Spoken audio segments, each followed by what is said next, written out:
Screens.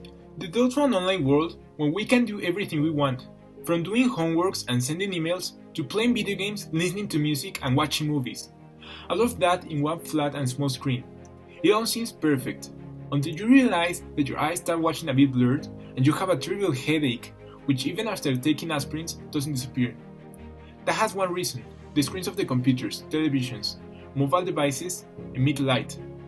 One component of that light is the blue light, which is characterized for having a low wavelength and a high energy, which in a normal exposition help us see better the colors around us, but in a high level of exposition can be very dangerous and lead to digital eye strain and retina damage. This type of light is present everywhere, but it has a bigger presence in the sunlight, fluorescent lights, LEDs, and of course the already mentioned flat screens. The principal population that suffers from this are the younger generations, people under 30 years, which have grown with this kind of technology, and are more susceptible to developing eye problems.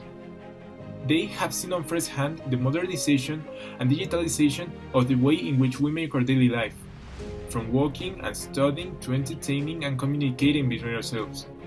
As we keep advancing to the future, and recent global events we already know have forced us to change our daily conduct, mixed with the technologies developed during the last decade, has not only created a big dependence on digital devices, but also made life to go in a way in which we can't avoid using technology, and by consequence being exposed to the already mentioned eye problems.